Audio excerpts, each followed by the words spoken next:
Morning all of you.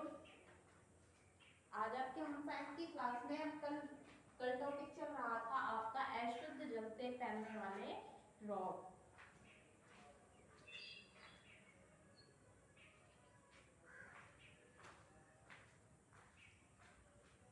तो वहां पर हमने आपको कल पढ़ाया था हैजे के बारे में, और आज का टॉपिक है आपका मियादी बुखार या टाइफाइड।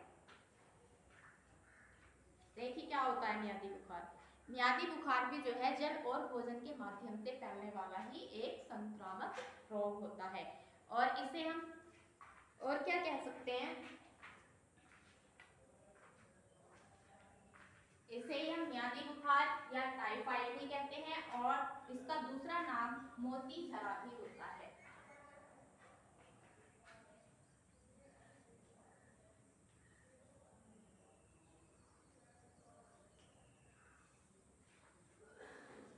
टाइफाइड को ही हम मोती झरा भी कह देते हैं। यह बुखार जो है एक अवधि तक अवश्य रहता है, इसीलिए इसे मियादी बुखार कहा जाता है। यानी कि इसका एक कुछ समय ऐसा निश्चित होता है जिसे हम अवधि कहते हैं, तो उस समय तक ही रहता है। उस अवधि तक रहने के कारण ही हम इस बुखार को यानी कि टाइफाइड को मियादी बुखार कहते हैं। आगे देखिए इसमें कि कारण एवं फैलना, ये किसके द्वारा फैलता है। तो यह रोग जो है एक खास प्रकार के रोगाणुओं द्वारा फैलता है, और इस रोगाणु को हम क्या कहते हैं, साल्मोनेला टाइफी। क्या नाम है इस रोगाणु का, साल्मोनेला टाइफी। और यह रोगाणु कैसा होता है, रेंगने वाला होता है। मियादी बुखार के रोगाणु का संवहन जल, दूध तथा भोजन के माध्यम से होता है। यानी कि ये जो फैलता है मियादी बुखार वो किस किस के द्वारा फैल सकता है, जल, दूध और भोजन के माध्यम से। यह बुखार जो है, मियादी बुखार जो है वो बच्चों को भी हो सकता है, बड़ों को भी हो सकता है। और मियादी बुखार की उद्भवन अवधि, यानी कि इसका जो है हमें कब तक पता चलता है, यानी कि कितने दिन तक रह सकती है। तो इसकी जो उद्भवन अवधि होती है वो कितनी होती है, 4 से 10 दिन तक होती है। सामान्य कितनी होती है, 4 से 10 दिन तक। ऋतु परिवर्तन के दिनों में, अर्थात ऋतु परिवर्तन यानी कि जब मौसम बदलता है तो उसमें क्या होता है कि कभी अचानक से बहुत ज्यादा ठंड हो जाती है और कभी बहुत अधिक गर्मी हो जाती है, तो तब जो है इस रोग के फैलने की अधिक आशंका रहती है। तो ये हो गया आपका कारण, यानी कि किसके द्वारा फैल रहा है, साल्मोनेला टाइफी के द्वारा फैल रहा है। और किसके माध्यम से फैल सकता है, जल, दूध और भोजन के माध्यम से ही फैल सकता है। और ये बुखार जो है बच्चों को भी हो सकता है और बड़ों को भी हो सकता है। और उसकी उद्भवन अवधि कितनी होती है, 4 से 10 दिन तक होती है। और सबसे ज्यादा कब फैलता है, ऋतु परिवर्तन, यानी कि जब हमारा मौसम या ऋतु बदलती है तो तब ये इस रोग के फैलने की अधिक संभावना रहती है। आगे देखिए, और इस रोग का दूसरा नाम हमने आपको क्या बताया है, मोती झरा। आगे देखिए अब इसके लक्षण, दूसरी स्टेज है आपकी लक्षण। क्या होता है कि मियादी बुखार के प्रारंभ होते ही सिर में तेज दर्द होना शुरू हो जाता है, और व्यक्ति जो है बहुत ही बेचैनी अनुभव करता है। जैसे जैसे रोग के कीटाणु व्यक्ति पर अपना असर डालते हैं, ज्वर तीव्र होने लगता है। ज्वर यानी कि बुखार या फीवर बहुत तीव्र यानी कि बहुत तेजी से होना शुरू हो जाता है। कभी कभी ज्वर के साथ ही साथ सारे शरीर पर छोटे छोटे सफेद रंग के मोती के समान आकार वाले दाने भी निकल आते हैं। तो इस लक्षण के कारण ही हम इस रोग को यानी कि मियादी बुखार को मोती झरा भी कहते हैं। समझ आ गया कि मोती झरा क्यों कहते हैं, कि जब जैसे ही ये मियादी बुखार होना शुरू होता है तो उसमें क्या हो जाता है कि बहुत सिर में बहुत तेज दर्द होता है और बहुत ही ज्यादा व्यक्ति बेचैनी महसूस करनी शुरू कर देता है। और जैसे जैसे रोग जो है कीटाणु यानी कि व्यक्ति पर अपना असर डालना शुरू करता है तो उसके शरीर पर क्या होता है, कभी कभी छोटे छोटे सफेद रंग के दाने भी निकल आते हैं। और इन दानों को ये जो होते हैं, इन दानों के कारण ही हम इस रोग को क्या कहते हैं, मोती झरा भी कहते हैं। मियादी बुखार के कारण आंतों में सूजन तथा अन्य विकार भी आ सकते हैं। यानी कि म्यादी बुखार जब हो जाएगा तो उसकी आंतों में परेशानी हो जाएगी और शरीर में और भी परेशानियां उत्पन्न हो सकती हैं। रक्त परीक्षण द्वारा इस रोग की निश्चित रूप से पहचान की जा सकती है। इस परीक्षण को ही विडॉल टेस्ट भी कहते हैं। यानी कि म्यादी बुखार का जो टेस्ट यानी कि रक्त परीक्षण किया जाता है तो उसके द्वारा हम इस रोग की पहचान कर सकते हैं और उस परीक्षण को हम क्या कहते हैं, विडॉल टेस्ट भी कहते हैं। म्यादी बुखार के रोग की पहचान करने के लिए जो रक्त परीक्षण किया जाता है उसका क्या नाम होता है, विडॉल टेस्ट होता है। आगे देखिए अब उसके बाद दूसरी स्टेज आती है आपकी रोग से बचाव के उपाय। जब लक्षणों का पता चल गया है तो उसके बचाव के उपाय भी हमें पता होने चाहिए। तो इसमें क्या हो सकता है, सबसे पहले सभी व्यक्तियों को चिकित्सक की राय से समय समय पर TAB का टीका लगवाना चाहिए। TAB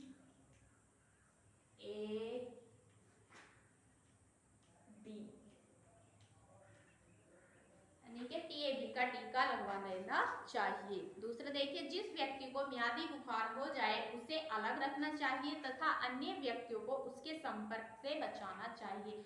क्योंकि अगर हम उस व्यक्ति को घर के और सदस्यों के बीच भी रख सकते हैं तो ऐसा हो सकता है ये बीमारी उन दूसरे सदस्यों को भी यानी कि दूसरे व्यक्तियों को भी हो सकती है। आगे, रोगी के बर्तनों, बिस्तरों एवं अन्य वस्तुओं को भी हमें क्या करना चाहिए, अलग कर देना चाहिए और उन्हें उबलते हुए गर्म पानी से ही साफ करना चाहिए यानी कि धोना चाहिए। नेक्स्ट देखिए, गांवों में रोगी के मलमूत्र को अलग स्थान पर नष्ट करना चाहिए तथा उसमें किसी रोगाणुनाशक तत्व को अवश्य डाल देना चाहिए। जिस किसी को म्यादी बुखार हो रहा है उसका जो मतलब मलमूत्र है उन्हें अलग स्थान पर नष्ट करना चाहिए और क्या है कि किसी रोगाणुनाशक यानी कि कोई रोगाणुनाशक दवाइयां होती हैं उनसे जो है उसको नष्ट कर देना चाहिए। सभी व्यक्तियों को चाहिए कि वे दूध उबाल कर पिए क्योंकि इस रोग के रोगाणु दूध के माध्यम से भी संक्रमित हो जाते हैं। इस रोग के जो रोगाणु होते हैं वो दूध के माध्यम से भी बहुत जल्दी से फैलते हैं। तो कभी भी हमें क्या है कि दूध को जो है हमेशा उबाल कर ही पीना चाहिए। रोगी व्यक्ति का पूर्ण उपचार करवाना चाहिए। ये हो गए आपके रोग से बचाव के उपाय। क्या क्या करना चाहिए कि हमें उसको एक तो TAB का टीका लगवाना चाहिए और जिस व्यक्ति को म्यादी बुखार हो गया है उसको घर के अन्य व्यक्तियों से अलग रखना चाहिए क्योंकि अगर वे सब एक साथ रहेंगे तो ऐसा हो सकता है घर के दूसरे व्यक्तियों को भी म्यादी बुखार हो सकता है।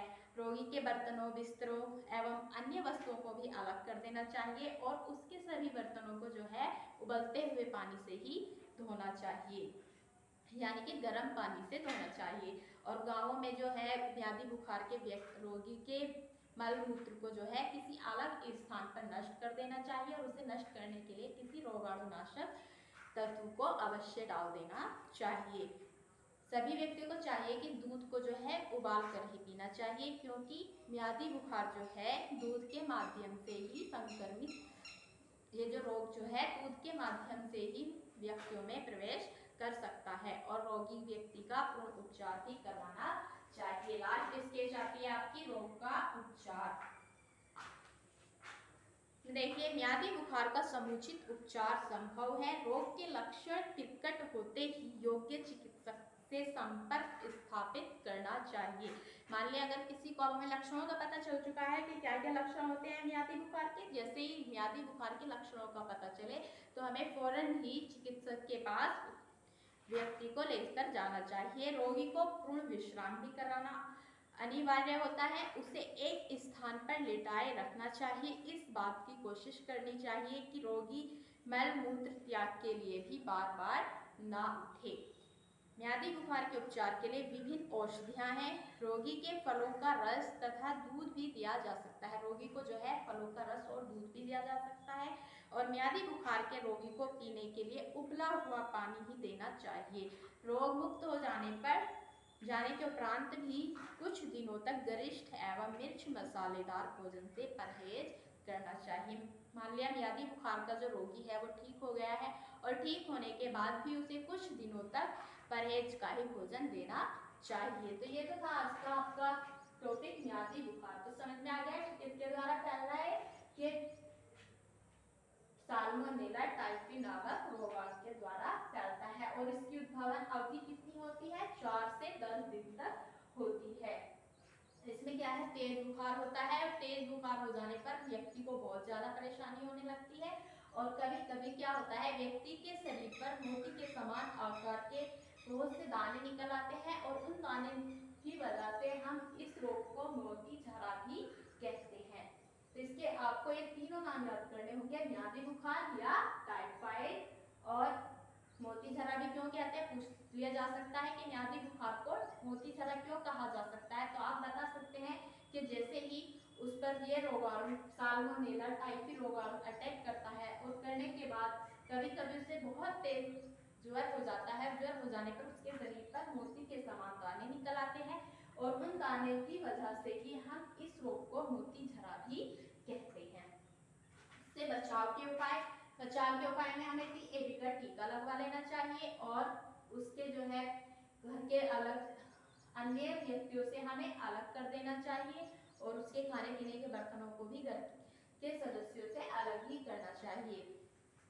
और उसके बर्तनों को जो है गर्म पानी से ही धोना चाहिए, उसे दूध गर्म पानी इनको उबाल कर ही देना चाहिए। और रोग का उपचार और इसका एक परीक्षण भी किया जाता है। म्यादी बुखार की पहचान करने के लिए रक्त परीक्षण जो कराया जाता है, उस परीक्षण को हम कौन सा टेस्ट बोलते हैं, विडॉल टेस्ट कहते हैं।